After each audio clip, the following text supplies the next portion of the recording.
안녕하세요. 모두가 세무서만을 바라볼 때 쌤텍스는 원장님과 교육청을 바라봅니다.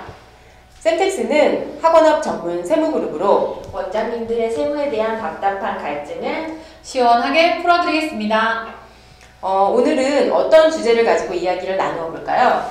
네, 오늘은 원장님들의 가장 큰 고민거리 중에 하나이지요. 바로 강사님들에 대한 인건비 신고 부분입니다. 인건비는 학원을 운영하면서 가장 큰 비중을 차지하는 비용이죠.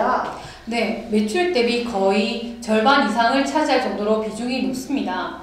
학원에서 인건비라고 하면 강사님들에 대한 인건비뿐만 아니라 차량을 운행해 주시는 기사님, 청소해 주시는 이모님, 그리고 아이들을 돌봐주시는 보조 선생님 등 다양한 인건비 지출이 발생하죠. 그런데 처음 학원 운영하시는 분들은 단순히 계좌이체 해준 것만으로 인건비가 비용으로 반영되는 것으로 오해를 하고 계시는 분들도 있어요. 그래서 쌤텍스가 오늘 인건비에 대해서 설명을 드리려고 하는 거죠. 오늘 주제가 인건비입니다.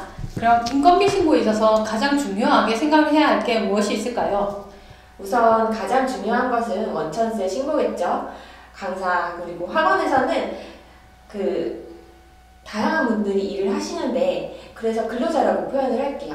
이 근로자분들께 월급의 형태건 주급의 형태건 금전을 지급한 다음 달 10일까지 원천세 신고를 반드시 해주셔야 합니다. 인건비 신고를 하실 때 이듬해 3월 10일까지 하는 지급 명세서 제출과 7월 말 그리고 이듬해 1월 말까지 하는 간이 지급 명세서 제출도 잊으면 안 되겠죠? 맞아요. 이런 인건비 관련 세무신고를 놓치게 되면 최악의 경우에 전체 비용의 절반가량이 반영이 안 될 수도 있거든요. 더 쉽게 이야기하자면 이 인건비 신고가 원장님들의 소득세를 좌우한다고 표현할 수 있을 것 같아요. 맞네요. 그래서 반드시 신고를 하셔야 합니다. 그럼 신고의 중요성은 알았으니까요. 다음 이야기를 해볼까요? 그럼 오늘 주제가 3.4% 사업소득과 4대 보험의 비교였죠?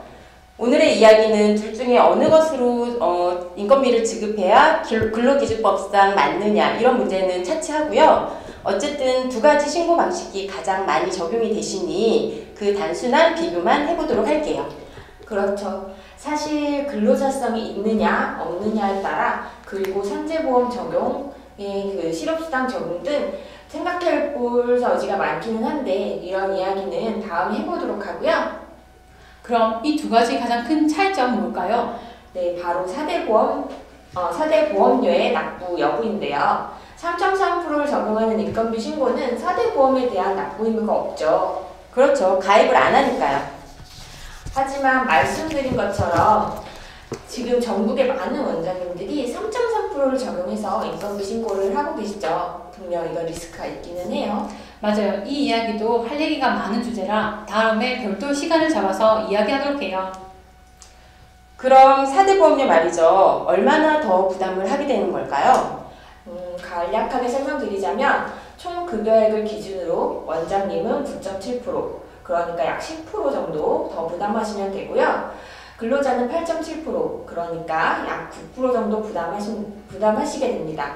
그리고 강사분들은 월급에서 원천 징수된다고 보시면 될 것 같아요. 이건 두루누리가 적용되기 전 금액이죠? 네, 맞아요. 요건을 충족해서 두루누리 등을 지원받으시면 이보다 부담은 이에 대한 부담은 원장님들과 근로자들 모두 줄어들게 됩니다.